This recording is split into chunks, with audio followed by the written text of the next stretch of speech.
Welcome friends, আমি সৌরভ। তো আমি এখন কথা বলবো সৌভিক কুণ্ড পরিচালিত, জিৎ, রুক্মিণী মৈত্র অভিনীত তাদের নতুন আপকামিং মুভি বুমেরাং।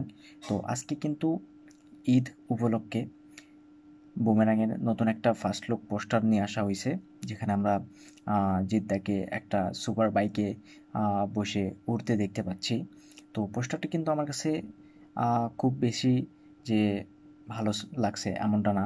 তো এটি কিন্তু দুর্দান্ত একটা পোস্টার ছিল না আমার কাছে এরকম মনে হয় নাই। তো এর অনেকগুলো কারণ আছে।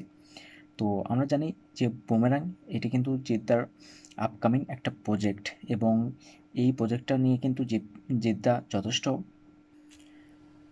গুরুত্ব দিয়ে কাজ করছে। তো এটা কিন্তু একটা সায়েন্স ফিকশন মুভি হতে যাচ্ছে, এবং যেখানে আমরা জিদ্দাকে একটা সুপার বাইক নিয়ে বিভিন্ন স্টান্ট করতে দেখতে পাবো, এবং জিদ্দার এই বুমেরাং মুভিটার লুক কিংবা এই যে সুপার বাইক, তো এর আগে কিন্তু আমরা মানে বিভিন্নভাবে মানে শুটিং স্পট থেকে কিছু পিক ভিডিও ভাইরাল হতে দেখতে পেয়েছি। এই সুপার বাইকটা কিন্তু এর আগে আমরা অনেক অনেক আগে দেখছি, মানে একটা রোডে যখন জিদ্দার সুপার বাইক চালাচ্ছিল তখন।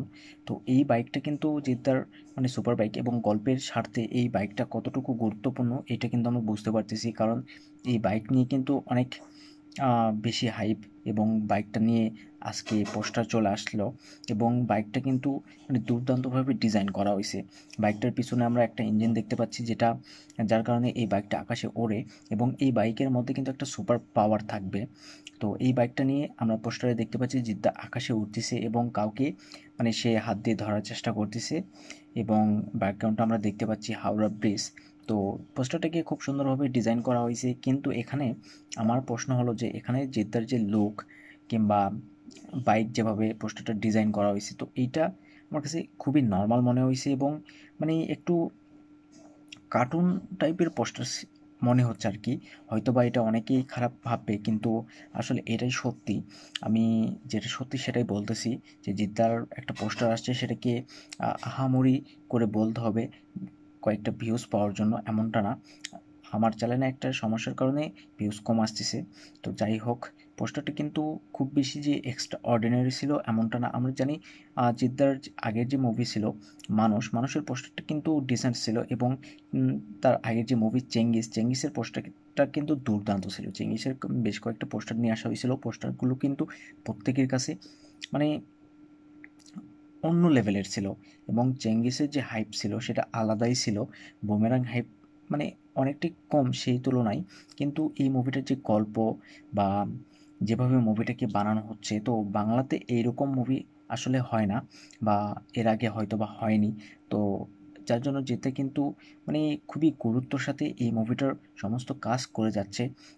এর আগে আমি একটা ভিডিও করছিলাম যে আহ, ইয়াশরাজ স্টুডিওতে গিয়ে কিন্তু মানে ডাবিংয়ের কাজ করা হয়েছে, ওয়াইআরএফ স্টুডিও। তো বুঝতে পারতেছেন যে কোন লেভেলে এই মুভিটাকে নিয়ে যেতে চাচ্ছে আর কি। মানে তিনি সবসময় ভালো কিছু দর্শককে দেওয়ার চেষ্টা করতেছে।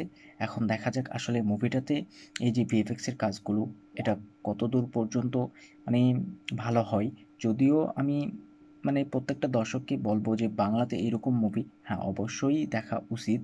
আর জিদ্দা কতটুকু দর্শকের জন্য কি করতেছে এই জিনিসটার জন্য হলেও আসলে এই মুভিটা হলে গিয়ে দেখার উচিত। তো বুমেরাং মুভিটি কিন্তু পোস্টপোন করা হয়েছে, এবং আমরা জানি যে ঈদ মানেই জিদ্দা, এবং জিদ্দা মানেই কিন্তু ঈদ। তো তার জন্য মানে ঈদের যেহেতু জিদ্দার কোনো মুভি আসে নাই, তো তার কারণে দর্শককে একটা কিছু দেওয়ার জন্য কিন্তু এই পোস্টারটা নিয়ে আসা হয়।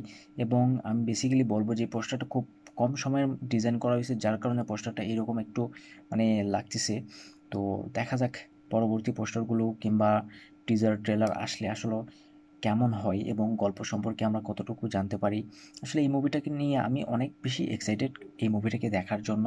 এবং জিদ্দা যেহেতু মানে এরকম একটা প্রজেক্ট হাতে নিয়েছে, তো তিনি অবশ্যই মানে গল্পের মধ্যে এমন কিছু পেয়েছে যার কারণে এই প্রজেক্টটা তিনি হাতে নিয়েছে।